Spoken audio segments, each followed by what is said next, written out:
Welcome back. ఇక నల్గొండ జిల్లా గురించి చూసుకున్నట్లయితే ఉమ్మడి నల్గొండ జిల్లా వ్యాప్తంగా నిప్పుల కొలిమిలా మారింది. రాబోయే 4-5 రోజుల పాటు కూడా ఇదే పరిస్థితి ఉంటుందని నిపుణులు చెబుతున్నారు. అయితే ప్రస్తుతం జిల్లాలో ఎన్నెన్ని డిగ్రీల ఉష్ణోగ్రతలు నమోదవుతున్నాయి గురించి మరిన్ని అంశాలు మనకు తెలియజేయడానికి మా కరెస్పాండెంట్ సైదులు నల్గొండ నుంచి లైవ్ ద్వారా సిద్ధంగా ఉన్నారు. సైదులు, చెప్పండి, పెరిగిన వడగాల్పుల దృష్ట్యా ప్రజలు ముఖ్యంగా కూలీలు ఎలాంటి జాగ్రత్తలు తీసుకోవాలని అధికారులు సూచిస్తున్నారు? Good morning Harish. జిల్లాలో వడగాల్పులు అదేవిధంగా ఉక్కపోతతో అయితే ఇప్పటికే ప్రజలు తీవ్ర ఇబ్బందులకు గురవుతున్నటువంటి పరిస్థితి కనిపిస్తా ఉంది. ముఖ్యంగా ఉమ్మడి నల్గొండ జిల్లాలో మొత్తంగా ఉమ్మడి నల్గొండ జిల్లా వ్యాప్తంగా కూడా 46 డిగ్రీల సెల్సియస్ ఉష్ణోగ్రతలు నమోదైనట్టుగా ఇప్పటికే చెప్తా ఉన్నారు. మొత్తంగా 4 రోజులు కూడా ఇలాంటి వడగాల్పులు అదేవిధంగా ఇక్కడ ఎండ తీవ్రత కూడా ఎక్కువ ఉండే అవకాశం ఉందని ఇప్పటికే నిపుణులు చెప్తున్నటువంటి పరిస్థితి కనిపిస్తా ఉంది. మొత్తంగా ఉమ్మడి నల్గొండ జిల్లా వ్యాప్తంగా కూడా ఇప్పటికే రెడ్ అలర్ట్ ప్రకటించినటువంటి పరిస్థితి ప్రధానంగా కనిపిస్తా ఉంది. టోటల్ గా ఉమ్మడి నల్గొండ జిల్లా వ్యాప్తంగా కూడా ఎండ తీవ్రతకు సంబంధించి కూడా ఇప్పటికే 2-వీలర్ వెహికల్స్ మీద ప్రయాణం చేసే ప్రయాణికులు ఎవరైతే ఉన్నారో తగు జాగ్రత్తలు తీసుకుంటున్నటువంటి పరిస్థితి కనిపిస్తుంది. దాంతో చల్వ పందిర్లతో పాటు అక్కడ ఏదైతే దుప్పట సంబంధించిన మాస్కులు ఇవన్నీ ధరిస్తూ 2-వీలర్ పైన అత్యవసరమైతే తప్పితే ప్రధానంగా వేరే వెహికల్స్ మీద అంటే కార్లు అదేవిధంగా బస్సుల మీద ట్రావెల్ చేస్తున్నటువంటి పరిస్థితి ప్రధానంగా కనిపిస్తోంది.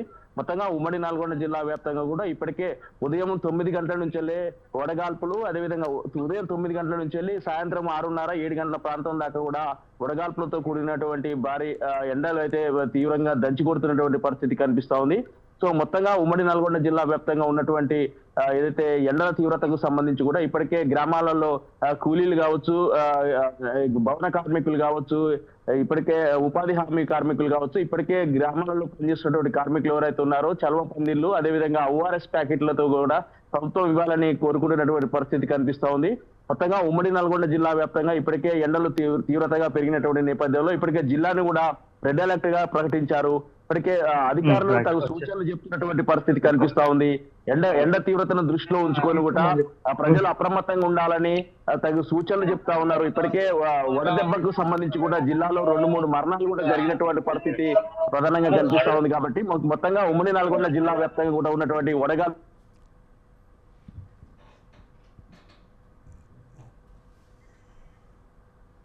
అన్మ్యూట్ చేయండి సైదులు గారు.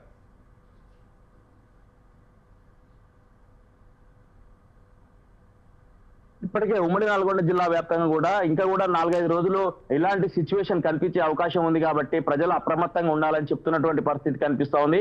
మొత్తంగా ఉమ్మడి నల్గొండ జిల్లా వ్యాప్తంగా కూడా ఇక ఇప్పటికే రోడ్లు మొత్తం కూడా అంటే ఎండ తీవ్రతకు ఉదయం 9 గంటల నుంచి వెళ్ళే రోడ్లు మొత్తం కూడా నిర్మానుష్యంగా మారినటువంటి పరిస్థితి కనిపిస్తా ఉంది.